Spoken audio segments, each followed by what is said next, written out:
95% des Français connaissent le terme commerce équitable. À l'heure où les rayons des magasins s'enrichissent de café, de chocolat et de jus de fruits équitables, on a besoin d'y voir clair.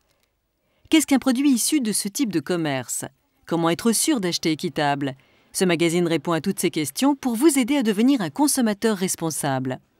Le commerce équitable, c'est un partenariat entre les consommateurs des pays riches, comme la France, et les producteurs, les petits producteurs dans les pays en développement, pour favoriser leur développement à travers l'achat d'un produit qui est acheté à un prix juste, pour lequel on verse une prime de développement qui va être investie dans des projets sociaux ou environnementaux et fondée sur l'échange, la transparence de l'échange et des prix minimums qui permettent de garantir le bon développement des petits producteurs. Plus de 3000 produits sont proposés aux consommateurs français, des produits alimentaires mais également des vêtements et tout récemment des cosmétiques. 50 pays du sud de la planète sont concernés par cette forme de commerce et 1,5 million de familles vivent directement de l'équitable. Le commerce équitable, c'est simple, nos achats ici changent leur vie là-bas. C'est une connexion entre 8 millions d'individus dans des zones rurales d'Afrique, d'Amérique latine et d'Asie, avec 80 millions de consommateurs dans des pays occidentaux.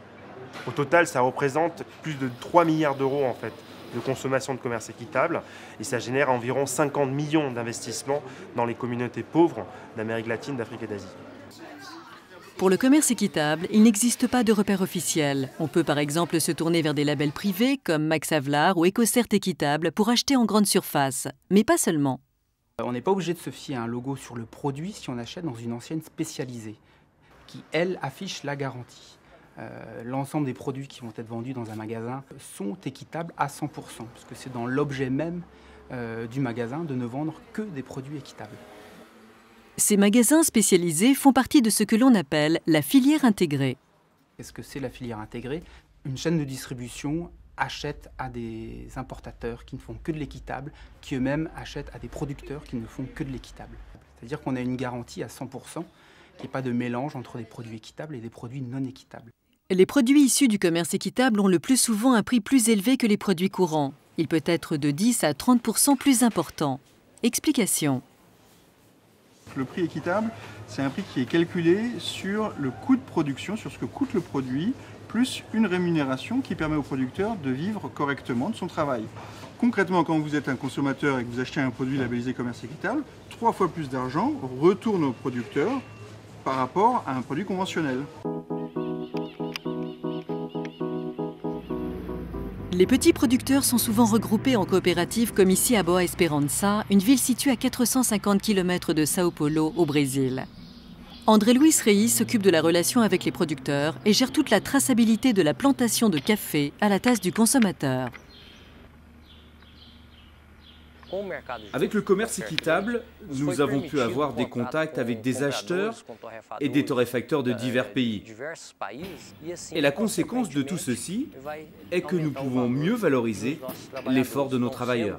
Donc eux aussi ressentent les bénéfices. Cela leur permet d'élever leur niveau de vie, d'envoyer leurs enfants à l'école, d'avoir accès à la santé. Et c'est pour ça que c'est équitable. Et que cette production est juste.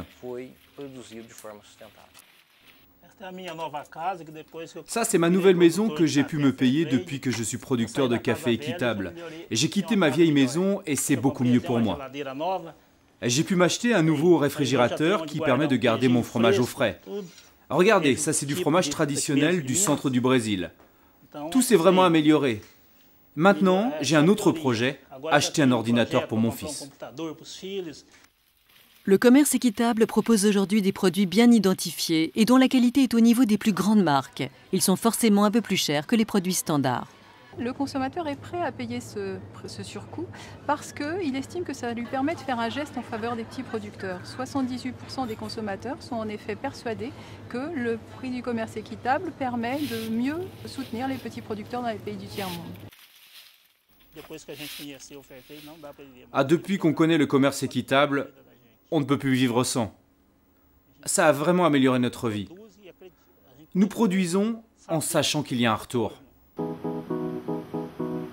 L'équitable, ce n'est pas seulement des produits de consommation de la vie quotidienne, mais aussi les loisirs. Même le tourisme devient responsable.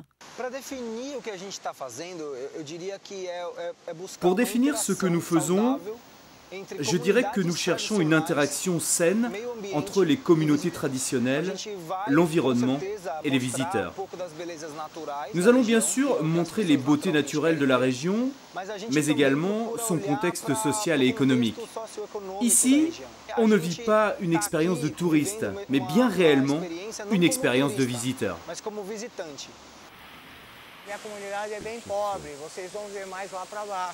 Ma communauté est bien pauvre, vous verrez.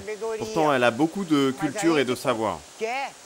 Et nous, on veut produire une source de revenus de manière raisonnée, avec un tourisme conscient, avec le moins d'impact possible sur notre environnement. Nous n'avons pas de travail, donc le tourisme, c'est le moyen de gagner de l'argent et de montrer notre savoir, notre artisanat, notre culture de la pêche. Une partie des revenus générés par ce type de tourisme est investie dans des projets de développement utiles à la communauté, comme dans ce village où une école a déjà été construite.